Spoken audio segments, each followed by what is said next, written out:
The late summer wind swept through the parking lot at Waterstone Village on the Yali. Afternoon of March 3rd. Cars rolled in and out of the shopping complex as if it were any ordinary Tuesday. Families walked between cafes, employees took late lunches, and the mountains stood quietly in the distance. But beneath that calm surface, one of the most delicate anti-corruption operations in the recent history of the city of Cape Town was about to unfold. At the center of it stood City Manager Longvalome Bandazayo. He waited inside a parked vehicle, his hands steady, though the weight at the moment was unmistakable. Months of investigation had led to this point. Hidden nearby, members of the South African Police Service Commercial Crimes Investigation Unit watched closely, their radios silent and their eyes trained on the meeting point.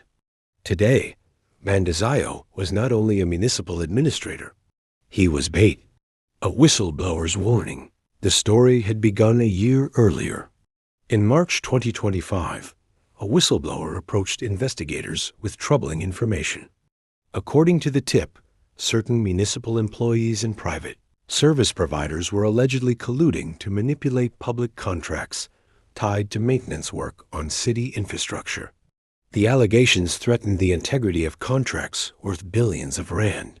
Soon the city's Ethics and Forensic Services Department began working closely with the SAP's Commercial Crimes Investigation Unit. The investigation expanded quietly across Cape Town. Financial trails were examined. Phone records were studied. Companies and contractors came under scrutiny. By early 2026, investigators believed they were closing in on a network attempting to corrupt the city's procurement processes. But evidence alone was not enough. They needed proof. The first attempt. On February 26th, an undercover operation was staged at Table Bay Mall. A company director allegedly approached the city manager with a staggering proposal: halt internal investigations into municipal contracts, and in return receive R4 million in gratification. The suspect reportedly offered to begin with 2 million rands in cash. The approach confirmed what investigators had suspected all along. Corruption was not just theoretical, it was active. The following day, the Director of Public Prosecutions authorized a controlled operation under Section 252A, allowing law enforcement to proceed with a carefully monitored sting. And at the center of it would again be Bandazayo. The trap is set. Back at Waterstone Village, the suspect arrived shortly after midday.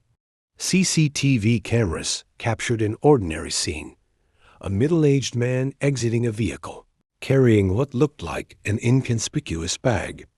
Nearby, undercover officers pretended to browse storefronts and sip coffee. Inside his car, Bandazayo watched as the suspect approached. For a brief moment, time seemed to slow. He knew the risk. If the suspect suspected a trap, anything could happen. Yet the operation required him to meet face-to-face and accept the exchange long enough to prove the crime. The suspect opened the bag. Bundles of cash were visible. Our 1.4 million. The money was allegedly intended as the first installment of a bribe to derail investigations into municipal contracts. For a few seconds, the transaction hovered in that dangerous space between intent and evidence. Then the signal was given. The arrest. Within moments, officers from the Commercial Crimes Investigation Unit moved in. The quiet parking lot transformed into a controlled burst of action. The suspect was detained immediately. Investigators seized 1.4 million rands in cash, a mobile phone, a Toyota Baki. The 51-year-old suspect was arrested on the spot and charged with corruption. He was scheduled to appear before the Cape Town Magistrates Court later that week. What had begun as a whisper from a whistleblower nearly a year earlier had now produced its first major arrest. Praise for courage.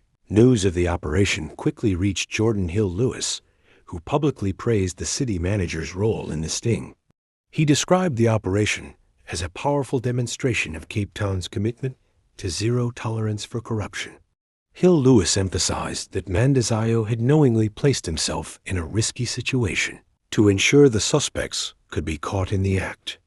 The mayor also warned that the investigation was far from over. Authorities believe the arrested suspect may be connected to a wider network attempting to manipulate municipal contracts.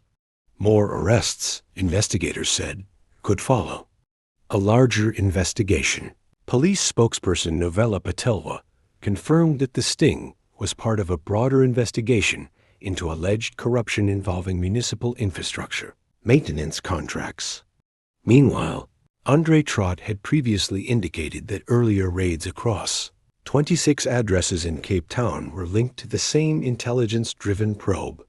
Authorities also clarified that the R$1.6 billion value mentioned in investigations represents the value of contracts under scrutiny, not confirmed financial losses.